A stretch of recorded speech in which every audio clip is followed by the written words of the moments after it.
Hello viewers, once again it's me, Ewaenruwa Nomaren, and this is my channel, It Pays to Fear God.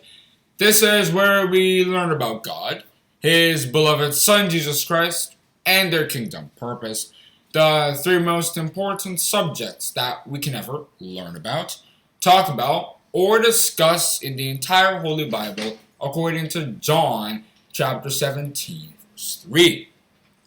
The subject that I have prepared for you and myself today is captioned, How the Spirits Work Among Men.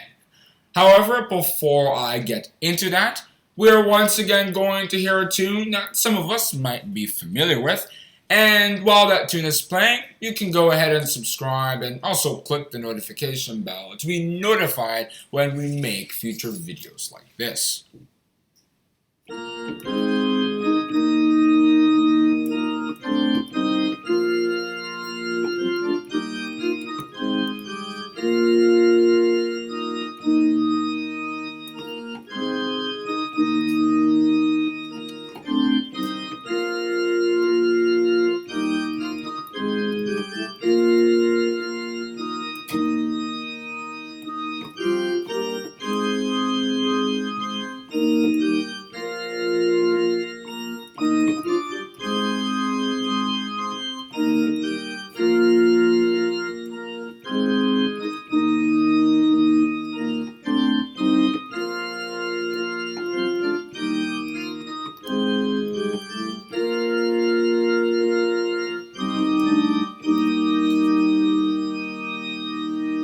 Once again, the subject that I've prepared for you and myself today is captioned, How the Spirits Work Among Men. Spirituality as an idea is starting to deteriorate in this world. The idea that there are actually invisible persons that are living, whether inside or outside of our space, that are actually manipulating us and controlling us. Gradually, those ideas are starting to become more of myth than of reality in fulfillment of Revelation chapter 13 from verses 1 to 4 and many other chapters in Revelation. People used to look up to God in fulfillment of Exodus chapter 15 verse 11. Who is like unto thee? But now it is who is like unto the beast. Things of the heart. Not that everybody's actually saying that. But for those who still believe that there are spirits who live around us, that control us, and the things that we do and the way we live our lives generally, how do we know where they are? In the sense of, how do we know who is being controlled and which kind of spirit force is controlling any given party, whether it be an individual or an actual organization? Well, I'm going to be discussing such things in this video because when we see places like the king's heart is in the hands of the Lord as the rivers of water, he turneth it whithersoever he will. Or, O Lord, I know that the way of man is not in himself. It is not in man that walketh to direct his steps. What do we exactly do with such things? How do we know how those things play out in real life? How do we know when Satan, the devil, is controlling somebody and when God is controlling somebody and the fate of such ones? Well, I will be discussing such things in this video. Starting off with the way spirits actually get to us, in the sense of the way they get control of us and manipulate us, is still in the principle of free will, is that they sell ideas to us, the way people sell candy or their products, and then people buy them. We accept the ideas of the spirits. And there are two parties, of course, God's party and Satan, the devil's party. However, the reason why Satan the devil can lure people into his fold so easily without people really thinking it's Satan the devil all that much, in fulfillment of 2 Corinthians chapter 11 from verses 13 to 15, is that his ideas are not just the first ones, the richest ones, the ones that come out first and look more exciting, but they're also very cheap to buy in the sense of their effects aren't durable. When you accept something from Satan the devil, whether it's unlimited freedom or rebellion, the kinds of things that he sold to Adam and Eve in Genesis chapter 3 from verses 1 to 6. He sold humanism rebellion, and the idea of you can do whatever you want to Eve, those things looked very nice. It was a good way around what God would have wanted them to do. And that was why Eve was convinced to go disobey God in the first place. But we see that those effects that they got weren't necessarily all that long lasting in the sense of they weren't good, because we can see how humanity is. Everybody's dying, there's sickness, there's earthquakes. It all came from that idea of Satan the devil selling that so that he could manipulate the rest of mankind. And that's really how the spirit forces do things. They sell ideas to you, and then you accept them and you live your lives accordingly. God's ideas, though, are a little more pricey because unlike Satan the devil's ideas, which are things that you yourself would like, his ideas are out there, and his ideas aren't going to change in order for you to come accept them. You have to change yourself so that you're in line with such things. And that's why the wisdom of God, the knowledge of God, and the kingdom in these last days has been described as a hidden treasure, a very pricey pearl, because they don't change according to what others want. They are solid. If we read that Matthew chapter 13 and verses 44 and 46, and also chapter 7 and verses 13 to 14, because that was also why Jesus Christ had considered the idea narrow. But if we want to have an idea on whether somebody is being controlled by God or by Satan the devil, what pieces of evidence do we use to detect such a thing? Well, somebody who is righteous and is being controlled by God is somebody who supports God's principles, is somebody that is eager to carry out God's plans, is enthusiastic to hear about God and dwell in what God wants them to be dwelling in from time to time. But somebody who is being controlled by Satan the devil is somebody who pretty much does the exact opposite. Anytime it's about God, they're always using a negative tone, talking about it in a negative fashion. They're not necessarily very positive or eager to carry out God's plans, and they'd rather give excuses on why it can't happen, most commonly using reality, like let's think realistically. That is Satan the devil. And there are examples in the Bible to help explain this.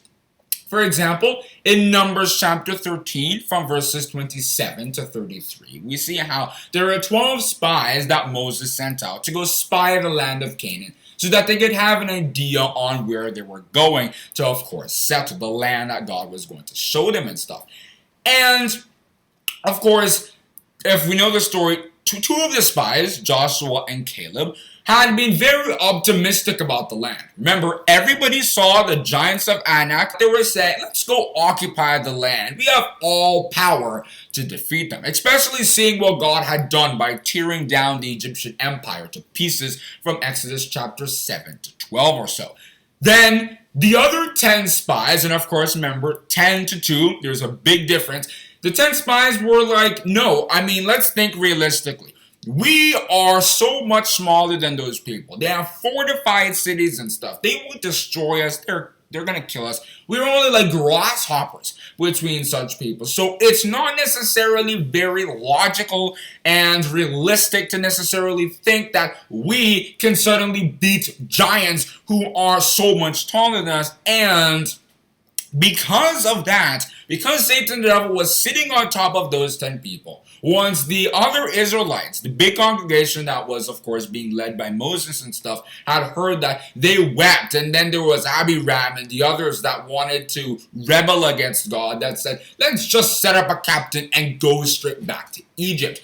If all 12 spies were controlled by God, they would have all been optimistic about it. Then the other Israelites would have been like, okay, sure, we can go occupy the land. But because Satan the devil made 10 spies give wrong reports, negative reports, it stirred up the whole land of Israel to be angry and undisciplined and, of course, rebellious, which caused them to try to go back to Egypt. And then God cursed them and said, everybody who left Egypt over 20, because of course all of those people were rebellious, are going to die in this wilderness. Save, of course, Joshua and Caleb. And it was very terrible indeed, all because Satan the devil came in and decided to control 10 spies. And it's a very good way of looking at how the spirits work and manipulate humans to try to get to the goals that they want to achieve. Another example of people who weren't necessarily controlled by God, using the same definitions that I gave, were the people that had seen Athaliah rule for 6 years in 2 Kings chapter 8 from verses 25 to 29, and chapter 11 from verses 1 to 3, and also verses 19 to 21. We see that from verses 25 to 29 of 2 Kings chapter 8, that was where Queen Athaliah was not necessarily queen yet, but his son wasn't necessarily doing too well, and she used that as an advantage to take over the throne. Now, keep in mind, queens, there was no such thing as those back then. It was all men who would rule and stuff. A woman coming to rule was a very foreign and odd tradition, and everybody would have known that, but usually, when such things would try to happen, those people would be overthrown, and then somebody better would be placed there, but because Athaliah herself was satanic, wanting to be presumptuous and take over that role, which of course women are not supposed to do. If we read 1 Timothy chapter 2 from verses 11 to 14 and some other places all over the Bible, even the people that had seen her do it, because they weren't necessarily optimistic, supportive about God, eager, and wanted to be biased for God, they let her sit there for 6 rules before events eventually brought her down, and then a king came in to continue the throne. But the idea is that if everybody, the whole congregation of Israel, were all controlled by God, as of course they all thought they were, such things wouldn't even have lasted for 1 week before she would have been overthrown, assassinated, and then a king would be put on to continue normal traditions. That is another way of looking at how the spirits work among men.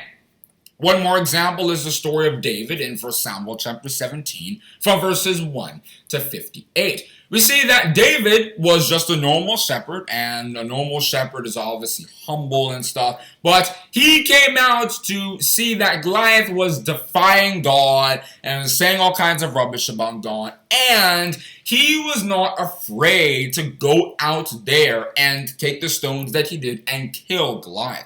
Everybody else was like, you're just a young, small boy. You're just a shepherd. What do you know about war and stuff? But because David trusted God and was righteous and was controlled by God, not by Satan the devil, he believed in God, and that was why he could go out there with no armor of any kind and go meet somebody who was 6 cubits in one span, or in more recent terms, about 10.5 feet, and with one of his stones or pebbles, killed Goliath because the pebble hit his forehead and the other stuff that happened in the story. And another point I want to make, considering how the spirits work among men, is that when Satan, the devil, and God are in a place, they usually divide because of their contrary opinions. It's not necessarily a point many people see in general stories, but one way of understanding when Satan, the devil, and God are working in the same space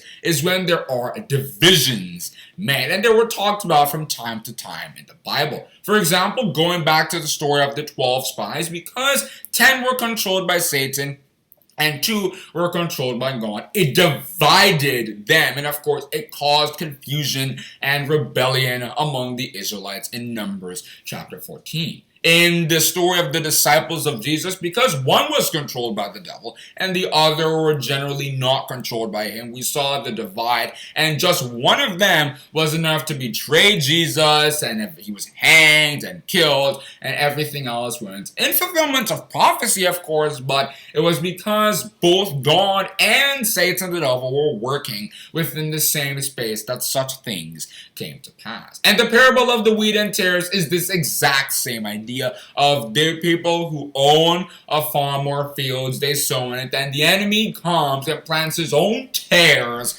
inside that exact same field. In Matthew chapter 13, from verses 24 to 30. In Acts chapter 23, verse 12, from verse 12 all the way to the end of the chapter, we see how there were also these Jews who, remember, Jews were righteous ones of God, at least that's what they thought, but they were persecuting somebody who was teaching the truth because God was with Paul and Satan the devil was with those Jews, and that was why they caused a riot. They wanted to kill Paul, and if not for people sending him to Felix to be protected, they would have probably succeeded in killing him. It's that same divide that we see the same thing in chapter 17 from verses 4 to 10. In fact, in Luke chapter 11 verse 23, Jesus Christ had also stated, "He that is not with me is against me, and he that gathereth not with me scattereth." Jesus Christ wouldn't be talking about people gathering and scattering if Satan the devil wouldn't be there to have his people scattered to begin with. It's very important that we keep this in mind. But these divisions that Satan the devil and God make by God doing his own thing, that Satan the devil comes and lures some people out of it, if we read 2 Corinthians chapter 4 verse 4, is not necessarily going to last forever, because God said that he is going to weaken this side of Satan the devil by dividing his kingdoms, if we read Daniel chapter 2 verse 43, mingling with the seed of man, so that his kingdoms are weakened and weakened and weakened to the extent that it is only one party, God's party, controlling the whole system. He's not the author of confusion, if we read 1 Corinthians chapter 14 verse 33, but he is the author of peace, and he said that he's going to be giving the world such things in these last days. If we read Haggai chapter 2 in verses 6 and 7, Haggai the prophet, talking about the peace that was going to come in the world in these last days, had stated, "Thus saith the Lord of hosts, yet once it is a little while, and I will shake the nations and the earth, and the sea, and the dry land. And I will shake all nations, and the desire of all nations shall come. For I will fill this house with glory, saith the Lord of hosts." What is the desire of all nations? Peace, freedom, love, charity, etc. Things mentioned in Galatians chapter 5 and verses 22 and 23. And the reason why such things had never prevailed in the world to begin with was because of Satan the devil's control over the worlds that would divide his people from God, and everything wouldn't work the way God wanted it to. If we read Isaiah chapter 10 verse 20, the same kinds of divisions were discussed there, but in the sense of people are not going to be punished and being persecuted by Satan the devil because what Satan the devil wants to sell to you is never good to begin with. They're going to be under God, who has good intentions for all his true children. And in that verse, Isaiah the prophet had stated, "And it shall come to pass in that day, that the remnant of Israel, and such as are escaped of the house of Jacob, shall no more again stay upon him that smote them, but shall stay upon the Lord, the Holy One of Israel, in truth." It's very important we understand the kingdoms of this world are now become the kingdoms of Jesus Christ. If we read Revelation chapter 11 verse 15, in fulfillment of the parable of the wheat and tares in Matthew chapter 13 from verses 24 to 30, and the interpretation from verses 38 to 43, it's important we understand the fact that God is going to end the division that happens because of Satan the devil's interference with humans, but it's going to be now, so that there is going to be no such thing as a division between us, but it's going to be unified so that everybody believes in the same thing. It's very important that we keep this in mind.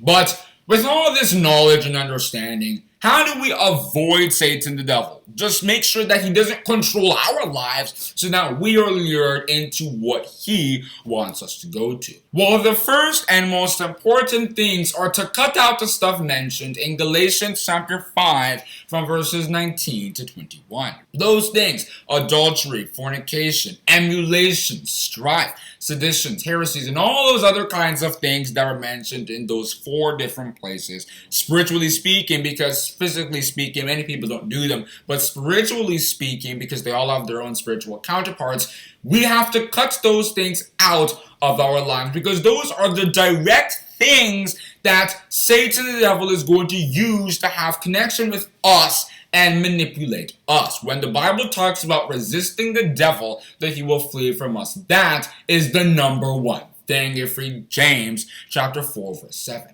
After we do that, anybody that is generally going to influence our lives in a bad way, people who are sent by Satan the devil to do so, we must also trim those people out of our lives. And it's not hard to tell who they are. Like I said, people who are negative about God, people who don't like to hear about Him, that would rather cook things that will prevent His word from thriving in families, businesses, etc. Such things are to be cut out. Those people shouldn't have anything to do with us. If read 1 Corinthians chapter 5 verse 11 and 2 Corinthians chapter 6 from verses 14 to 18, so that we are not overtaken by the deceitfulness of sin and the love of money. If read 1 Timothy chapter 6 verse 10 and Hebrews chapter 3 verse 13. We should find people with like minds. If read 1 Corinthians chapter 1 verse 10 and 1 Peter chapter 3 verse 8. Can two walk together except they be agreed? If read Amos chapter 3 verse 3. That should be the principle to help us choose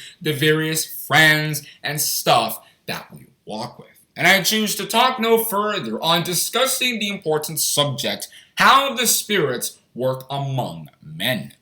To conclude this episode, we are once again going to hear a tune that some of us might enjoy.